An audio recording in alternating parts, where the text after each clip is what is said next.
By the way, I saw the kid in Louisville signed to USA Basketball from Texas.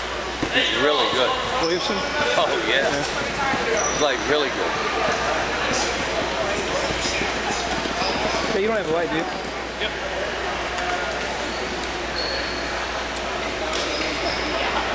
Coach, when did you get back, last night or this morning? I got back early this morning. The draft went a little long for me last night. And so we planned on getting back last night, but I didn't get back to the room until about 1:30, so left this morning. How do you think things went for your guys? Well, in the scheme of things, PJ being in Charlotte and Tyler being both lottery picks in being in Miami, still don't understand how Kelvin went from a top 10 lottery pick to 29. I'm going to kind of look into what exactly happened.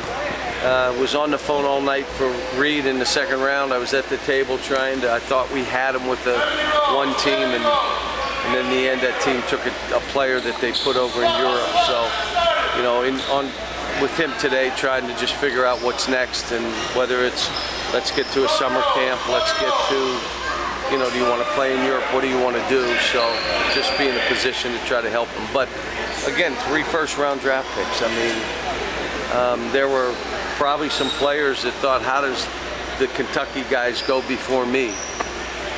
Because they're Kentucky guys. And I think our guys have had such success in that league that teams aren't afraid to take them because they know they'll work, they know they'll share, and they know they can play, and they've been under the gun. And that's why they do well. You got to do a number of these throughout the state. Do your guys enjoy it? They do. I mean, it's this is a really engaged group. A couple guys had some class stuff, so they're not here today, but this does 2 things. It's good for our kids to see what people think of them in this program. And the second thing for us is to leave our campus and come to people and say, hey, we appreciate you. And so this may be the 10th. This may be number 10. And we've gone all over the state, and it's been fun. What's the best part about doing camps like this? Well, what'll happen is, it's funny, we'll have 180 kids come here, but each of them have 4 adults with them.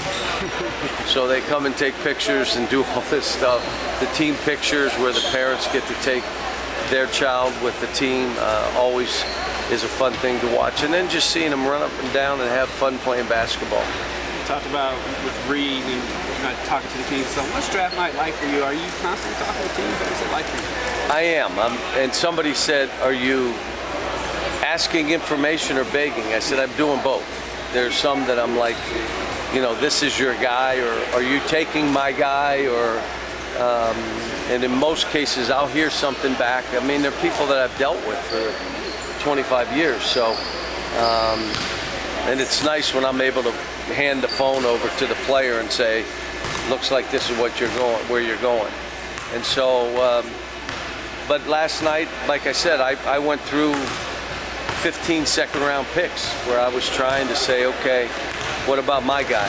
I mean, a veteran, a terrific basketball player who's the best version of himself, that would come in as for a culture where you want this thing to go. If you have a young team, he'd be great. But he'd be great in his own sense, too, because he can play. Could there have been a better team for Kelvin to fall to last night? No, if you're going to go 29, you want to go to that team. Or maybe because of Green, the Warriors. And I was on with the Warriors trying to see if that was a possibility. Earlier in the draft, I said something to them. They said shooter, and I said, how about my son? I said, okay, yeah, maybe we'll do your son. But San Antonio, Hall of Fame coach, an organization that develops young people, gives them an opportunity, a coach that's not afraid to coach, challenge guys, and our guys are used to it. So when you go into that environment, what I hope is they look at him and say, this kid's ready. And you know, the Kentucky the focus, the glare that these kids get, I think that's why when every game's a Super Bowl, there's no blow-away games. Everything is a war, and I think that helps them too. Pat Riley has had high praise for the Kentucky guys he's taken the last few years. Do you think that's part of that Kentucky brand? Not the brand. It's you either can play and you want to come and you want to bring it. You're not afraid of work.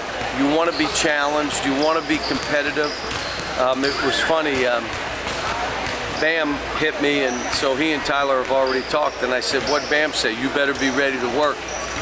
So he said to Tyler, and I said, "He don't know you, does he?" He said, "Nope. Wait till he sees this." So I mean, it'll be. And then Malik hit me about PJ right away and give him my number. You know, Michael Kidd. I mean, this is. You know, it's nice to see them looking after each other. Have you got a chance to work with these young guys much yet? I really haven't. I was waiting for Johnny Juzang to get in, so I didn't do any teamwork. We've done individual weight training and all that. Our basketball season is so long. I mean, when you're talking April, I mean, it is so long that I'm not like trying to kill them in the summer. But I'm going to get together with them. We're going to do some team stuff. I'll do some this coming week. I'll do some the next week. And I'll let the staff do a lot of the stuff. Thank you, Coach. Appreciate it. Good? Thank you. Thanks, guys. Appreciate your time.